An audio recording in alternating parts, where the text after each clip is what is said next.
नमस्कार प्यारे विद्यार्थियों, इस वीडियो में हम द पास्ट परफेक्ट टेंस पढ़ने जा रहे हैं। तो सबसे पहले तो हम देखेंगे कि इसकी पहचान क्या होगी। इस टेंस की एक सामान्य सी पहचान तो ये है कि हिंदी वाक्यों की क्रियाओं के अंत में आपको क्या मिलेगा, चुका था, चुकी थी, चुके थे, ऐसे शब्द मिलेंगे। लेकिन ये सभी वाक्यों पर लागू नहीं होगी। आपको इस टेंस को समझना होगा कि इसमें आपको ज्यादातर जो सेंटेंस बनाए जाएंगे उसमें आपको दो सेंटेंस दिए जाएंगे। दो का मतलब ये हो गया, एक में एक ऐसी क्रिया दर्शाई जाएगी जो दूसरी वाली क्रिया से पहले पूरी हो चुकी है। कहने का मतलब है एक काम पहले होगा, एक बाद में होगा, होंगे दोनों ही पास्ट में। इसमें अगर चुका था, चुकी थी नहीं दिया हुआ है, फिर भी आपको ये समझना है कि दो काम हुए, दोनों भूतकाल में हुए, एक पहले हुआ है और दूसरा बाद में हुआ है। तो जो काम पहले हो चुका था उसके लिए आप पास्ट परफेक्ट का यूज करेंगे और जो बाद में हुआ है उसके लिए आप सिंपल पास्ट टेंस का यूज करेंगे। अभी आप एक सेंटेंस देखिए, मेरे घर पहुंचने से पहले मेरा भाई सो चुका था। इस वाक्य में दो कार्य हुए, एक तो मैं घर पहुंचा, दूसरा मेरा भाई सोया। तो पहले कौन सा काम हुआ? मेरे भाई के सोने का काम हुआ। तो ये जो वाक्य है मेरा भाई सो चुका था, ये तो हम लिखेंगे पास्ट परफेक्ट में। और मैं घर पहुंचा, ये वाक्य कौन से टेंस में लिखेंगे? सिंपल पास्ट टेंस में लिखेंगे। तो इस प्रकार इस टेंस का यूज, इस प्रकार दो वाक्य एक साथ दिए हुए आपको मिलेंगे जिसमें एक काम पहले होगा, एक बाद में होगा।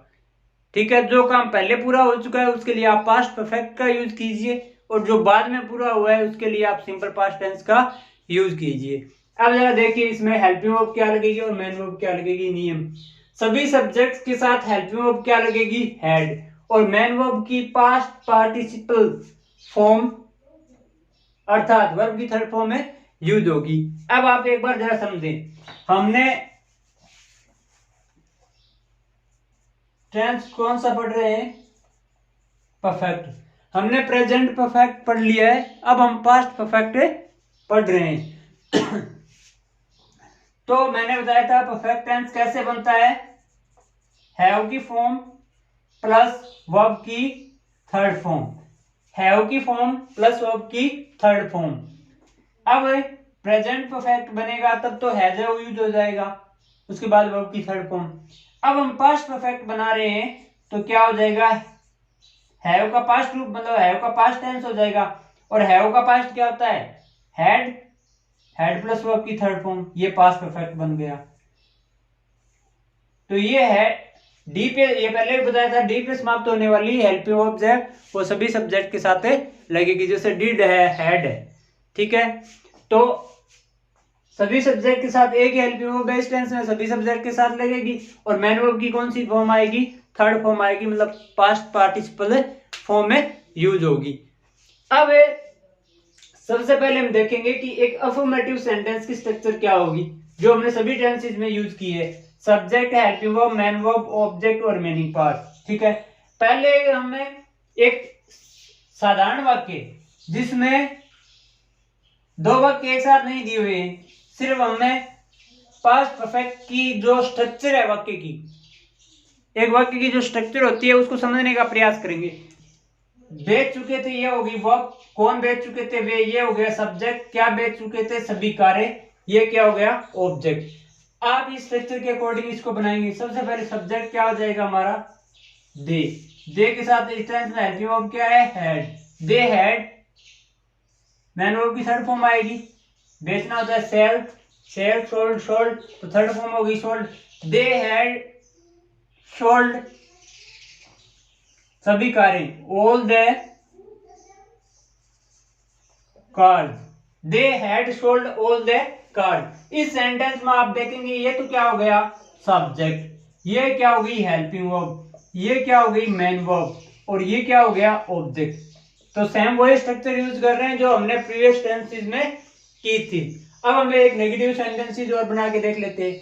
मतलब ऊपर वाले जो वाक्य है वो अफर्मेटिव है और ये क्या है? नेगेटिव सेंटेंस है। अब नेगेटिव सेंटेंस में आप देखेंगे कि आपको क्या लगाना है? नोट लगाना है। नोट लगाना है तो कहां लगाना है? हेल्पिंग वर्ब के और मेन वर्ब के बीच में। तो आप सबसे पहले देखिए सब्जेक्ट लिखिए, दे हैड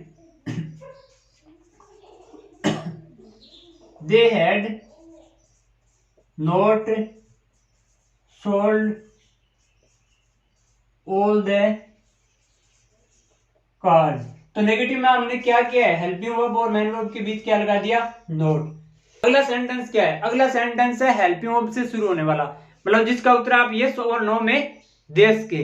तो यस नो क्वेश्चन कैसे शुरू होते हैं, सबसे पहले आप हेल्पिंग वर्ब लगाएंगे। मैंने अलग अलग की स्ट्रक्चर नहीं लिखी है इसमें, क्योंकि आपने प्रीवियस वीडियो अगर देख लिए, प्रीवियस टेंस जो पढ़ाए गए हैं वो आपने पढ़ लिए, तो अब ये बताने की जरूरत नहीं है कि यस नो क्वेश्चन कैसे बनेंगे, उनकी स्ट्रक्चर क्या होगी। तो हम इसमें ज्यादा टाइम वेस्ट नहीं करते हुए डायरेक्ट इसको बनाते हैं। क्या वे सभी कार बेच चुके थे, हेल्पिंग वर्ब से शुरू होगा। हेल्पिंग वर्ब हमारी क्या है, हैड। उसके बाद सब्जेक्ट क्या हो गया, they. Had they sold all the cars, had they sold all the cars. अगला सेंटेंस है क्या वे सभी कारें नहीं बेच चुके थे।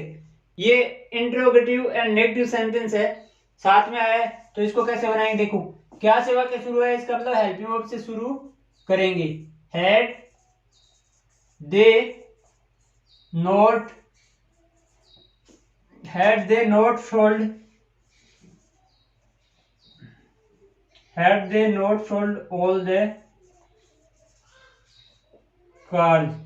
वाक्य क्या से शुरू हुआ है, इसलिए हेल्पिंग वर्ब को सब्जेक्ट से पहले लिख देंगे, उसके बाद क्या लगा देंगे, सब्जेक्ट, सब्जेक्ट के बाद नोट, उसके बाद मैन वर्ब, उसके बाद ऑब्जेक्ट। आप इस नोट को हेड के साथ भी यूज कर सकते हो, लेकिन रिटन इंग्लिश में ज्यादा सही ये माना जाता है, ठीक है। और स्पोकन में आप इसके साथ इसको बोलना ज्यादा प्रिफर किया जाता है। जैसे अगर इसके साथ लिखोगे, नोट को इधर लिखोगे तो कॉन्ट्रैक्टेड फॉर्म में लिखना पड़ेगा, तो क्या बन जाएगा, हेडन। अब हम देखेंगे कि इस टेंस में दो कार्य होंगे। इस टेंस के जो वाक्य बनाएंगे उसमें आपको दो कार्य मिलेंगे, एक कार्य पहले पूरा हो चुका होगा और दूसरा कार्य बाद में पूरा होगा, लेकिन दोनों ही पास्ट में पूरे होंगे। तो जो पास्ट में बाद में पूरा हुआ है वो तो सिंपल पास्ट टेंस हो गया, और उस कार्य से पहले जो पूरा हो चुका था वो पास्ट परफेक्ट टेंस हो गया। पहला सेंटेंस है मेरे घर पहुंचने से पहले मेरा भाई सो चुका था। इस वाक्य में दो काम पूरे हुए, कौन से, एक तो मेरा भाई सोया है, दूसरा मैं घर पहुंचा हूं। तो मेरे भाई के सोने का काम पहले पूरा हो चुका था और मैं घर बाद में पहुंचा हूं। तो जो कार्य पहले पूरा हो चुका है उसको आप पास्ट परफेक्ट में लिखिए, जो बाद में पूरा हुआ है उसको आप सिंपल पास्ट टेंस में लिखिए। इस वाक्य में हमारे पास एक वर्ड आया है से पहले, और से पहले की अंग्रेजी क्या बनेगी, बिफोर। तो बिफोर वाले वाक्य में आप जो पास्ट परफेक्ट का सेंटेंस है उसको पहले लिख दीजिए, बीच में कंजक्शन बिफोर लगा दीजिए, और फिर जो बाद में कार्य हुआ है उसको सिंपल पास्ट टेंस में लिख दीजिए। तो सबसे पहले कार्य कौन सा हुआ था, मेरा भाई सो चुका था। इस वाक्य की हम इंग्लिश बनाएंगे। तो इस वाक्य में मेरा भाई ये हो गया सब्जेक्ट, सो चुका था ये हो गई वर्ब, ऑब्जेक्ट इसमें है नहीं। तो सबसे पहले क्या लिखेंगे, my brother had slept. My brother had slept means मेरा भाई सो चुका था। अब इसकी इंग्लिश लिखेंगे पहले की, तो इसकी इंग्लिश क्या हो जाएगी, बिफोर। अब ये मेरे घर पहुंचने से, अब मेरे घर पहुंचने से, ये पूरा सेंटेंस क्या है, ये पूरा सेंटेंस ये है कि मैं घर पहुंचा। तो मैं घर पहुंचा ये सिंपल पास्ट टेंस का वाक्य है जो कि हम आगे पढ़ेंगे। तो सिंपल पास्ट टेंस में अगर वाक्य अफर्मेटिव हो, सकारात्मक वाक्य हो, तब आपको सब्जेक्ट के तुरंत बाद वर्ब की सेकंड फॉर्म लिखनी होती है। सिंपल पास्ट टेंस में अफर्मेटिव सेंटेंसेस में वर्ब की सेकंड फॉर्म का यूज किया जाता है और हेल्पिंग वर्ब का यूज नहीं किया जाता। तो क्या करेंगे हम, सबसे पहले इस सेंटेंस का सब्जेक्ट क्या हो गया, मैं, आई, बिफोर आई रीच होता है पहुंचना, बिफोर आई रीच्ड होम। ठीक है, ये सेंटेंस अलग से आप इसको समझो, मेरे घर पहुंचने से। इसकी इंग्लिश कैसे बनेगी, मैं घर पहुंचा, तो आई रीच्ड होम।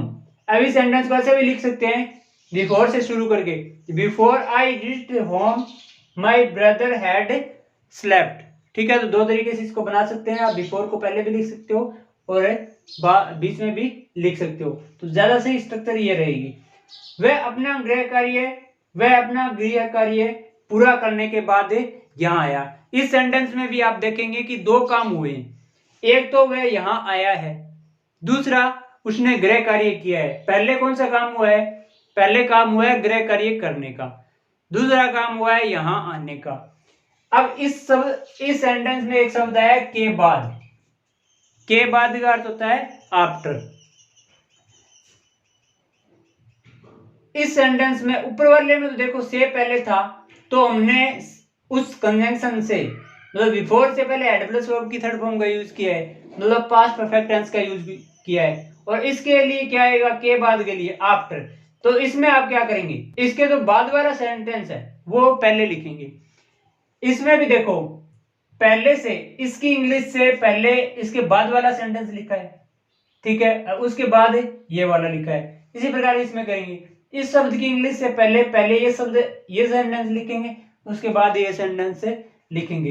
तो अगला सेंटेंस यहाँ आया, पूरा सेंटेंस क्या है समझो, वह यहाँ आया, तो अंग्रेजी बनेगी इसकी वह यहाँ आया। He came here, he came here after वह अपना गृह कार्य पूरा करने, मतलब क्या हुआ, मतलब हुआ अगर इस स्ट्रक्चर की तरह बात करें तो वह अपना कार्य पूरा कर चुका था। तो आफ्टर ही हैड कंप्लीटेड